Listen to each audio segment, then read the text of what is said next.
Hi guys, it's really good to be back with you this evening. It's Mama Jen and it's story time with Mama Jen. So tonight I'm going to tell you a story about a beluga whale named Bayla.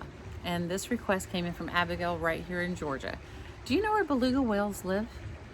So if the earth had a hat, they would live right under the hat in the Arctic and the subarctic region of this globe that we live on.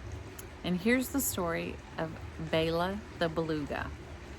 In the Arctic, there is a very special group of animals called beluga whales. They're special because unlike some other whales, they have no top or dorsal fin, like sharks have and stuff. And they are completely white with big chunky heads.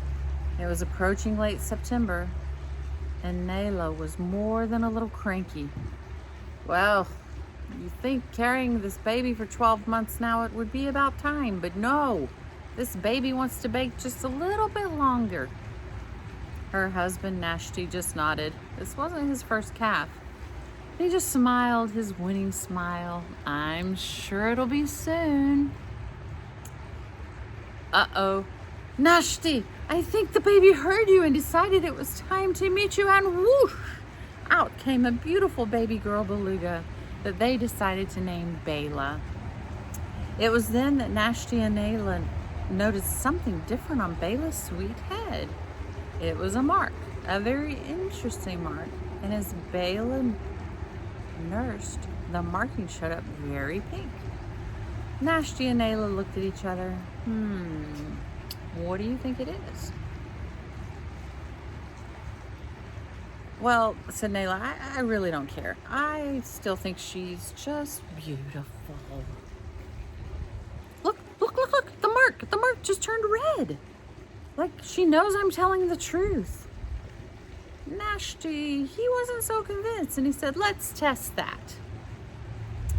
I love when your mother comes to visit. And the mark stayed pink. And then he said, I really hate when your mother comes to visit. And the mark turned red. Nayla said, told you. She seems to light up for the truth. We can try to keep it hidden so that others won't make fun of it. It wasn't long after Bayla quit nursing that she had to go find food for herself. She swam off with some friends who really didn't mind her birthmark. They liked her for a friend. They weren't paying that much attention to it. There were, however, some silly boys who loved to tease her about it, but she found a way to kind of get back at them. So she would say something like, well, you like her.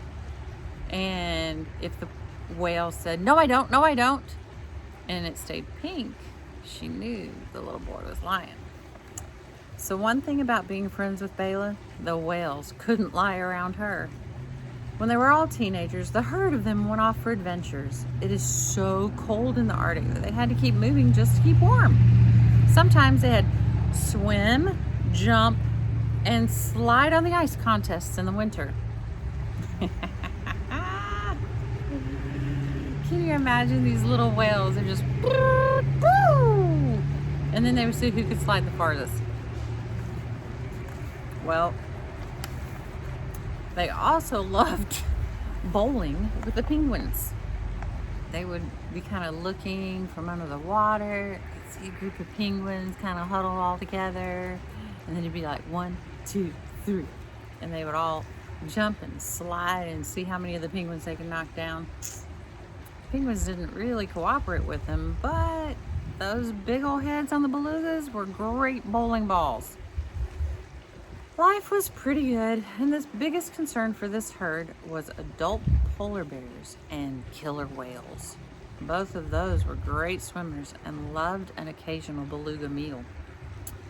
The belugas were really good at communicating with others. They made sounds that are similar to what canaries make, and they used their songs to warn each other as well. One day Bayla was swimming and she heard the danger song. Looking carefully around, she saw the scary black and white markings of a killer whale in its top dorsal fin. She strained to see through the water and realized it was a young whale caught in a net.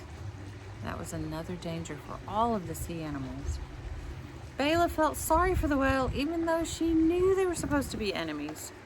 She swam over cautiously to make sure it wasn't a trick. And the killer whale started to cry and communicate how scared he was.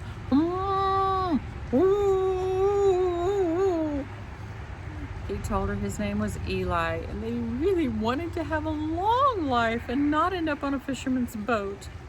She showed him a birthmark and said, "If I help you, will you eat me?" Eli said no, and her mark turned red. So he was telling the truth. Bayla told him to quit biting the net. He was just getting more tangled.